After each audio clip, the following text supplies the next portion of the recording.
Myself, Dr. M.K. Paliwal, assistant professor in chemistry, government girls college Jammu. बेटा, जैसे हम लोगों ने बात की थी पिछली क्लास में ऊष्मा रसायन के नियम, और उसमें दो नियम बताए थे मैंने, और दोनों ही ऊष्मा संरक्षण नियम पर आधारित थे, लवाजी और लाप्लास का नियम और हैस के स्थिर ताप योग का नियम। मैंने आपको स्थिर ताप के हैस के जो स्थिर ताप योग का जो नियम था उसमें मैंने बताया था कि वो सबसे बहुत इम्पोर्टेंट है और किसी न किसी रूप में हर एग्ज़ाम में पूछा जाता है, या तो शॉर्ट नोट या बड़ा क्वेश्चन पूछा जाता था। तो इसके लिए मैंने आपको बताया था कि हैस का नियम क्या है कि किसी भी रासायनिक अभिक्रिया में एंथैल्पी या ऊर्जा परिवर्तन हमेशा बराबर होता है, चाहे उसे किन्हीं परिस्थितियों में संपन्न कराया जाए या किसी पथ पर संपन्न कराया जाए या कितने ही पदों में संपन्न कराया जाए। हमेशा जो ऊर्जा परिवर्तन का मान होगा, ऊष्मा परिवर्तन का मान होगा, एंथैल्पी परिवर्तन का मान समान होगा। तो मैंने ये बात की थी। अब आज हम उसके एप्लीकेशन के बारे में बात करते हैं। हैस के नियम के एप्लीकेशंस क्या क्या हैं। तो सबसे पहली जो एप्लीकेशन है वो है संवहन की ऊष्मा का परिकलन। देखिए, सबसे पहले तो संवहन की ऊष्मा क्या होती है उसको पता होना चाहिए कि संवहन की ऊष्मा ये होती है कि किसी भी यौगिक के निर्माण में जो ऊष्माएं निकलती हैं उनका जो योग होता है उसे संवहन की ऊष्मा कहते हैं। दहन ऊष्माओं के आधार पर यौगिक की संवहन ऊष्माओं का निर्धारण किया जाता है। इस प्रकार की गणनाओं में ऊष्मा रासायनिक समीकरणों को एक दूसरे में जोड़ा, घटाया, गुणा या भाग किया जा सकता है। अब देखिए, उसका एक उदाहरण लेते हैं।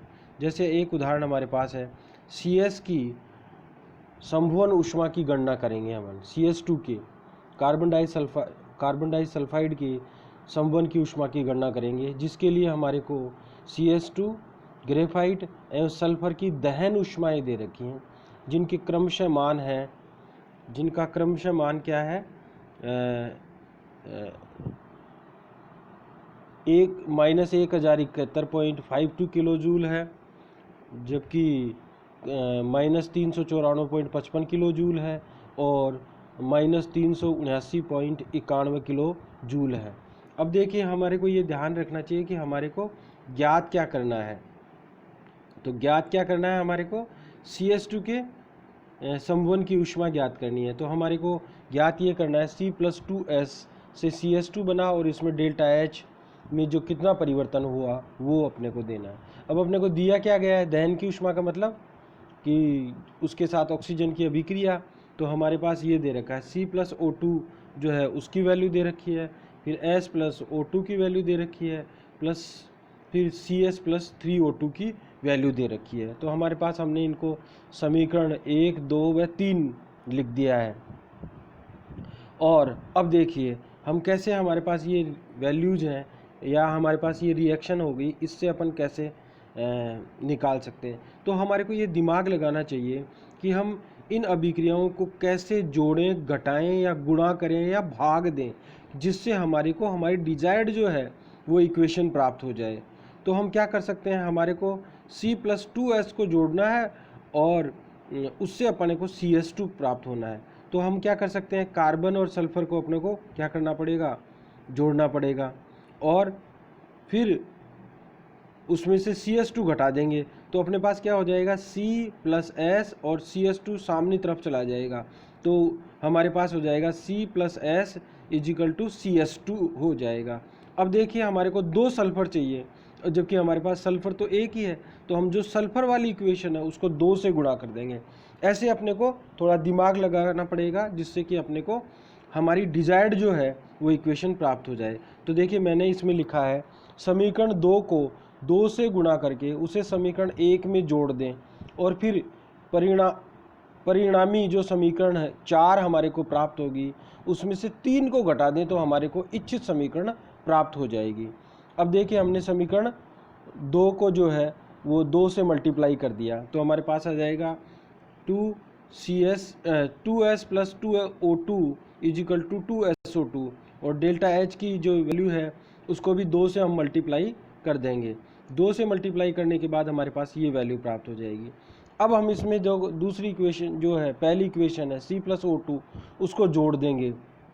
इसको अपन ने जोड़ दिया। अब हमारे पास ये समीकरण प्राप्त हो जाएगी, जिसको हमने समीकरण 4 कहा है। क्या कहा है, समीकरण 4। तो जो समीकरण ये हो गई हमारे पास C plus 2S plus 3O2 is equal to CO2 plus 2SO2 और डेल्टा H की वैल्यू जो है वो हो जाएगी -1154.37 किलो जूल। अब देखिए हमने ये कहा कि इसमें से हम समीकरण 3 को घटा दें, जो ऊपर समीकरण 3 थी उसको घटा देंगे। तो हमारे पास समीकरण 3 ये है, इसको अपन घटा देंगे। तो घटा देंगे तो हमारे पास जो साइन है वो नीचे वाले बदल जाएंगे, माइनस माइनस माइनस माइनस, और ये जो माइनस का साइन है वो क्या हो जाएगा, प्लस में हो जाएगा। ये सब माइनस माइनस माइनस माइनस। अब हम इसको कर देंगे तो हमारे पास जो परिणामी समीकरण होगी वो हो जाएगी, देखो इसमें क्या हो जाएगी, 3O2 से 3O2 कट जाएगा तो हमारे पास बचेगा C plus 2S minus CS2 is equal to CO2 से CO2 कट जाएगा, 2SO2 से 2SO2 कट जाएगा, तो 0 0 आ जाएगा ये। और डेल्टा H की वैल्यू जो हमारे पास आ जाएगी -82.85 किलो जूल।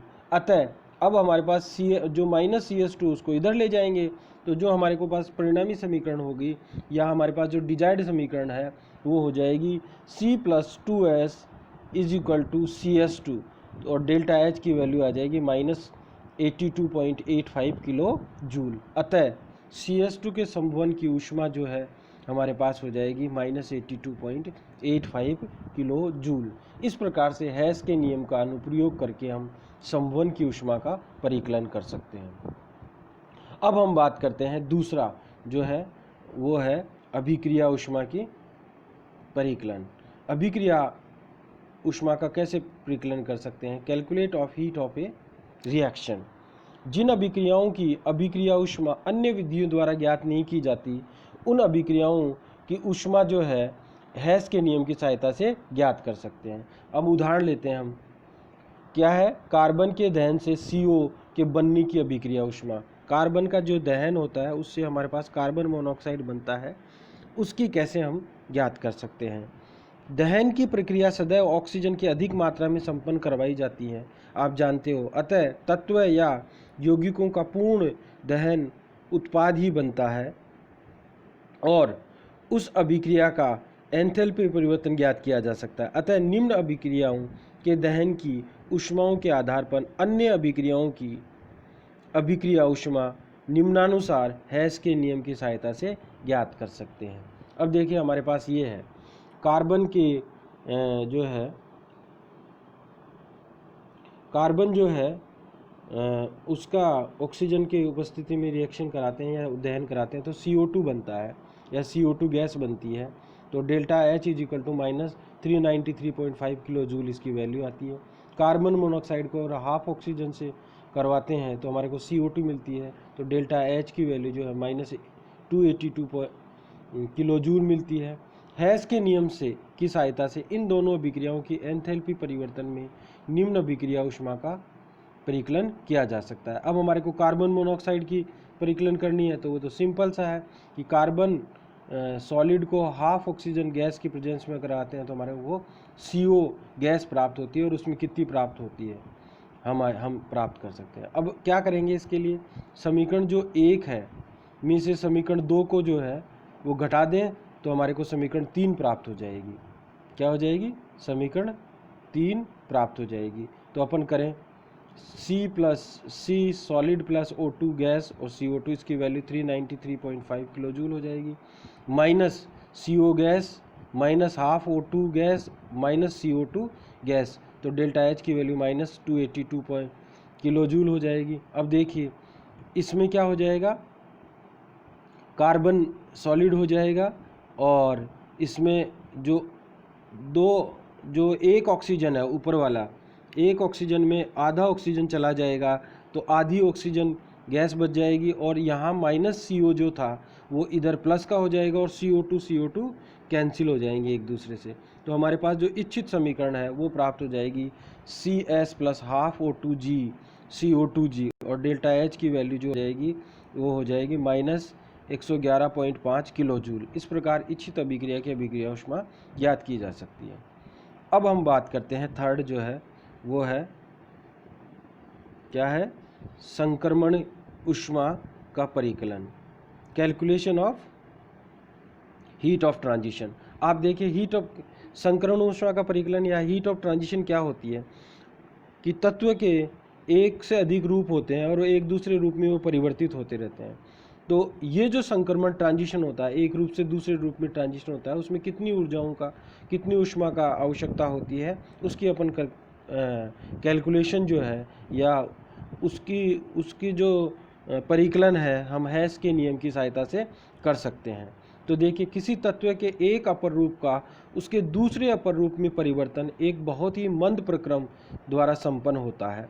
अतः इसका सीधा अध्ययन प्रयोगशाला में संभव नहीं है, लेकिन यदि दोनों रूपों की दहन ऊष्माएं ज्ञात हो तो हैस नियम अनुसार उसके संक्रमण की ऊष्मा को आसानी से परिकलित किया जा सकता है। उदाहरण के लिए ये सब उदाहरण ऐसे हैं जो परीक्षा में पूछे जा सकते हैं, और आपको अगर थोड़ा सा भी ध्यान है कि हम इसको कैसे मोल्ड करें, जोड़ बाकी गुणा भाग कैसे करें कि हमारे पास हमारी इच्छित समीकरण प्राप्त हो जाए।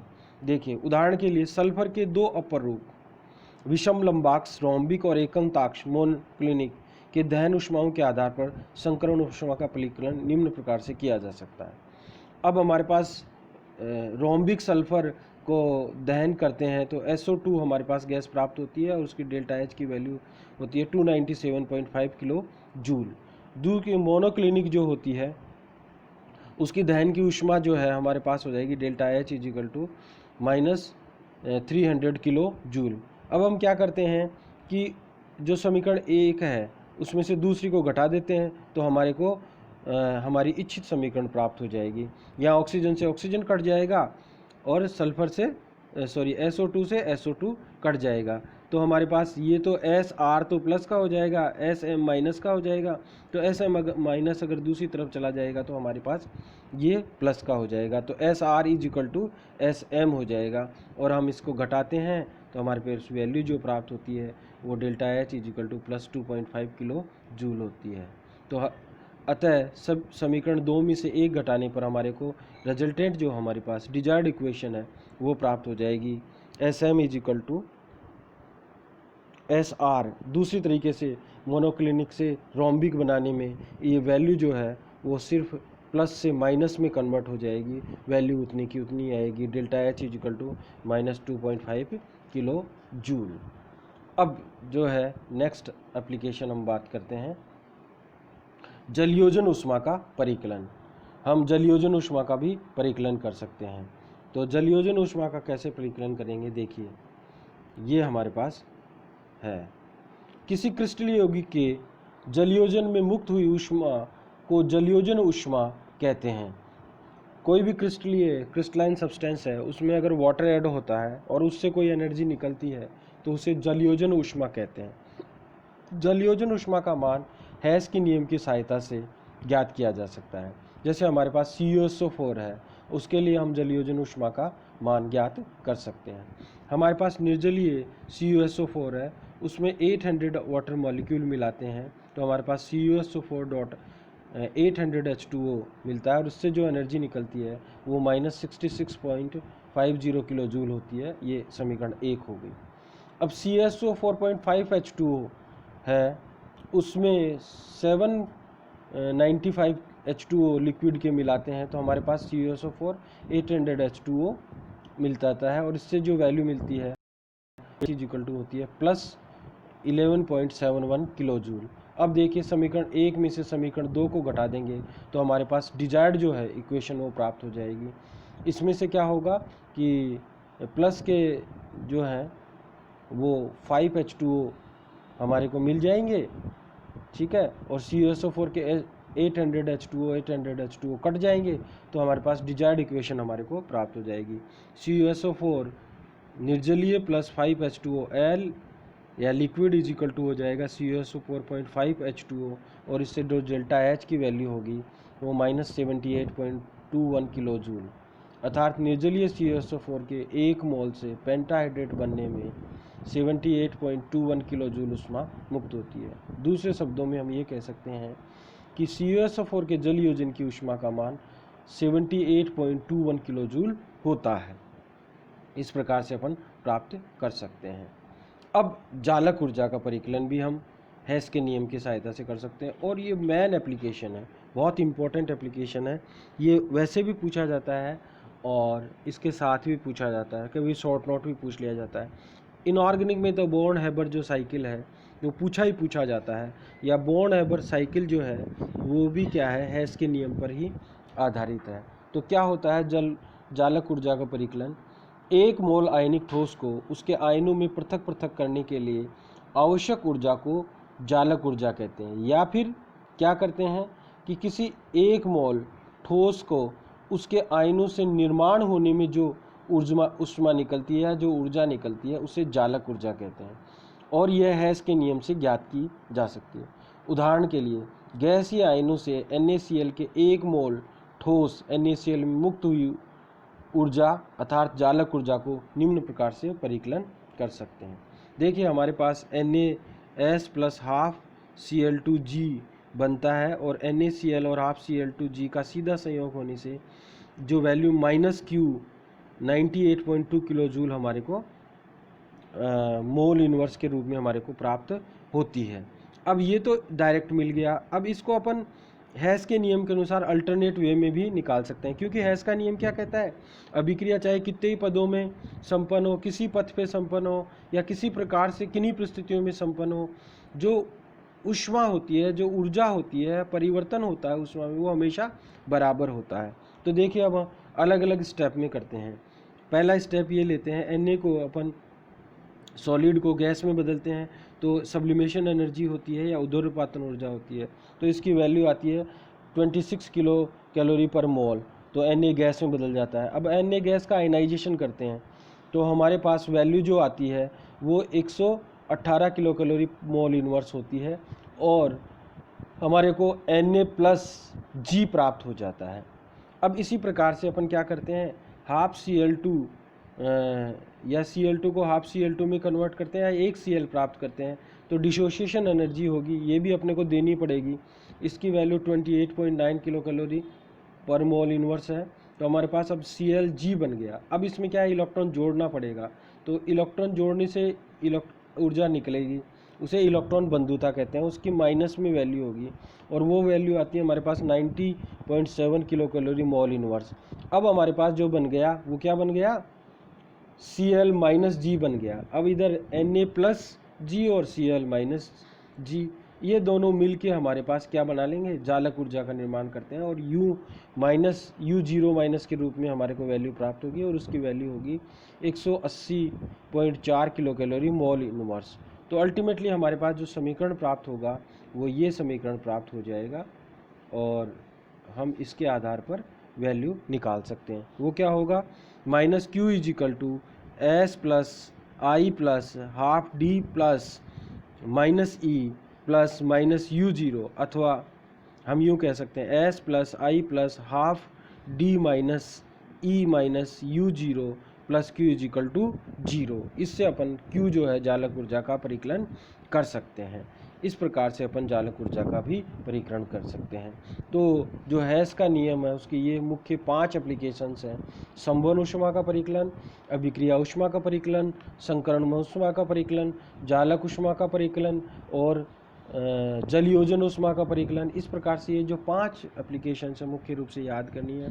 तो अगर हमारे पास ये आता है कि हैस का नियम क्या है और उसकी मुख्य एप्लीकेशंस जो हैं उनका विस्तार से वर्णन कीजिए, तो हमारे को ये सारा लिखना है, ठीक है, कि वो क्या होता है, उसकी मुख्य एप्लीकेशंस क्या है। ये कई बार ऐसे भी पूछा जाता है, ऊष्मा रसायन विज्ञान के नियम लिखिए तथा उसके मुख्य एप्लीकेशंस लिखिए। तो भी आपको फिर लवाजिये और लैप्लास का नियम भी हैस के नियम के साथ जोड़ देना है, और ये एप्लीकेशन आपको लिखनी है, आवश्यक रूप से ऐसा हो जाएगा। अब अपन नेक्स्ट एक टॉपिक और पढ़ते हैं, उदासीनीकरण ऊष्मा, हीट ऑफ न्यूट्रलाइजेशन और एंथैल्पी ऑफ न्यूट्रलाइजेशन। ये भी बहुत इम्पोर्टेंट है और ये भी खूब बार पूछा जाता है, और ये प्रैक्टिकल में भी एप्लीकेशन है, या प्रैक्टिकल में भी इसका वो है प्रयोग है। तो आप इसको भी क्या है ठीक से आपको समझना है और याद करना है। इसका भी बड़ा क्वेश्चन पूछा जाता है या फिर शॉर्ट नोट पूछा जाता है। ये आज का जो है उसमें से ज़रूर एक क्वेश्चन आवश्यक रूप से पूछा जाएगा, याद रखिए आप। तो अपन बात करते हैं अब हीट ऑफ न्यूट्रलाइजेशन की या एंथैल्पी ऑफ न्यूट्रलाइजेशन। ये क्या होता है? परिभाषा: 1 ग्राम तुल्यांक अम्ल को 1 ग्राम तुल्यांक क्षार से द्वारा तनु विलयन में उदासीन करने पे उत्पन्न ऊष्मा को उदासीनीकरण ऊष्मा कहते हैं। उदाहरण के लिए HCl एक्वस को NaOH एक्वस के साथ मिलाते हैं तो हमारे पास NaCl एक्वस बनता है, और उसके लिए जो डेल्टा H है, उदासीनीकरण ऊष्मा का मान है, वो -57.32 किलो जूल होता है, या फिर -13.7 किलो कैलोरी होता है। ये वैल्यू हमारे को प्राप्त होती है। याद रखना, ये वैल्यू भी आपको याद रखनी है, क्योंकि एग्ज़ाम में इसके आसपास आपका आंसर आना चाहिए। तो प्रबल अम्ल व प्रबल क्षार के लिए उदासीनीकरण ऊष्मा का मान 57.32 किलो जूल या 13.7 किलो कैलोरी होता है, परंतु दुर्बल अम्ल व दुर्बल क्षार के लिए उदासीनीकरण ऊष्मा का मान कम होते हैं, क्योंकि ये पूर्णतः आयनित अवस्था में नहीं होते हैं। अब हम कैसे इसको निकालते हैं, उसके लिए क्या प्रायोगिक व्यवस्था होती है? उदासीनीकरण ऊष्मा का निर्धारण: किसी अम्ल व क्षार की उदासीनीकरण ऊष्मा ज्ञात करने के लिए एक सरल कैलोरीमीटर या थर्मस फ्लास्क का उपयोग किया जाता है, जिसमें एक थर्मामीटर, एक विडोलक लगा रहता है। नॉर्मली अपन जो यूज करते हैं वो थर्मस फ्लास्क की यूज करते हैं। देखिए, ये सरल कैलोरीमीटर है और इसमें अपन ने एक विडोलक लगा रखा है, ये जो है थर्मोस्टेट पदार्थ है, और एक बैगमॉन थर्मामीटर लगा रखा है। ये थर्मस फ्लास्क होता है, आप जानते हो थर्मस फ्लास्क जो अपन सामान्य काम में लेते हैं, उसको निर्वात यहाँ दिया हुआ है, ये विडोलक है और उसमें थर्मामीटर इसके साथ ऐड किया हुआ है। सबसे पहले कैलोरीमीटर या थर्मस फ्लास्क का जल तुल्यांक ज्ञात करते हैं और फिर उदासीनीकरण ऊष्मा को ज्ञात करते हैं। इन दोनों प्रयोगों को हम अग्र प्रकार से संपन्न करते हैं। तो सबसे पहले आता है थर्मस फ्लास्क का जल कैसे ज्ञात करते हैं। थर्मस फ्लास्क का जल तुल्यांक ज्ञात करना: थर्मस फ्लास्क में जल की एक निश्चित मात्रा W1 ग्राम लेकर उसका ताप T1 नोट कर लेते हैं। अब उसमें किसी ताप T2 वाले गर्म जल को एक निश्चित मात्रा W2 ग्राम डालकर विडोलक से भली भांति हिला लेते हैं। वह मिश्रण का अंतिम ताप T3 नोट कर लेते हैं। ठीक है। फिर माना थर्मस फ्लास्क का जल तुल्यांक W है। थर्मस फ्लास्क में जल तुल्यांक से तात्पर्य होता है थर्मस, विडोलक, थर्मामीटर आदि कितनी ऊष्मा ग्रहण कर सकते हैं। थर्मस के जल तुल्यांक W से तात्पर्य है कि W ग्राम जल द्वारा जितनी ऊष्मा ग्रहण कर सकता है, उसी ताप पर वह थर्मस फ्लास्क व विडोलक, थर्मामीटर आदि ही उतनी ऊष्मा ग्रहण करता है। अब ऊष्मागतिकी के शून्य नियम के अनुसार क्या होता है कि गर्म जल द्वारा दी गई ऊष्मा जो है वह ठंडे जल व थर्मस द्वारा ली गई ऊष्मा के बराबर होगा। तो W2 into T2 minus T3 is equal to हो जाएगा W plus W1 into T3 minus T1। अब हम इसको इधर ले आएंगे तो हमारे पास हो जाएगा W2 upon into T2 minus T3 upon T3 minus T1 is equal to W plus W1। अब हमारे पास W बराबर हो जाएगा W2 into T2 minus T3 upon T3 minus T1 minus W1, जहाँ W जो है वो थर्मस फ्लास्क का जल तुल्यांक है। अब हम बात करते हैं नेक्स्ट स्टेप में अम्ल क्षार की उदासीनीकरण ऊष्मा को ज्ञात करना। इसके लिए अपन क्या करते हैं, इसके लिए समान सांद्रता वाले नॉर्मली 1N का सॉल्यूशन लेते हैं, अम्ल व क्षार का विलयन बना लेते हैं। 1N का बनाते हैं HCl का लिए और 1N का NaOH का बनाते हैं। दोनों का जो है बराबर मात्रा में लेते हैं, 100 ml ले लेते हैं और अलग अलग बीकर में रख देते हैं। फिर एक थर्मोस्टेट में रखते हैं या पानी के भरे टब में रख देते हैं। उनका टेम्परेचर बराबर हो जाएगा तो वो जो है वो समान जो उनका ताप हो जाए वो नोट कर लेते हैं, जो वो हो जाएगा हमारे पास T4। अब थर्मस फ्लास्क में पहले तो हम अम्ल डालते हैं और फिर उसमें क्षार का विलयन डालते हैं, फिर विडोलक से भली भांति मिलाते हैं। मिलाने के बाद जो मिश्रण का ताप होगा वो T5 होता है, उसे नोट कर लेते हैं। इस प्रकार से हमारे पास T1, T2, T3, T4 हमारे को प्राप्त हो जाएगा। अब देखिए हम हैं फिर उदासीनीकरण ऊष्मा ज्ञात करते हैं। माना कि उदासीनीकरण ऊष्मा में h जूल ऊष्मा उत्पन्न हुई। ऊष्मा को थर्मस फ्लास्क व उसमें विद्यमान विलयन आदि ग्रहण कर लेते हैं। अतः 1 NaHCl के 100 ml के उदासीनीकरण में उत्पन्न ऊष्मा H जो हो जाएगा वो उसकी वैल्यू होगी 200 + W × T5 - T4 × 4.184 जूल। अतः उदासीनीकरण ऊष्मा बराबर हो जाएगा H × 1000 × 1/1 × 100 जूल। चूँकि सांद्रता 1 N है अतः अम्ल का 1 ग्राम इक्विवेलेंट उपस्थित है, तो 1000 ml में और इस अम्ल विलयन को 100 ml लिया गया है। इस प्रकार से हमारे पास ये कैलकुलेशन प्राप्त हो जाएगी और हम उदासीनीकरण की ऊष्मा ज्ञात कर लेते हैं। अब नेक्स्ट क्लास में अपन बंध वियोजन ऊर्जा को पढ़ेंगे और उसकी एप्लीकेशन पढ़ेंगे और स्थिर दाब आयतन पर अभिक्रियाएं ऊष्माएं क्या होती हैं या स्थिर दाब व स्थिर आयतन पर अभिक्रिया ऊष्मा में क्या संबंध होता है, इसके बारे में पढ़ेंगे। फिर हमारे पास एक टॉपिक और बचेगा किरचॉफ का इक्वेशन और वो पूरा हो जाएगा। Thank you.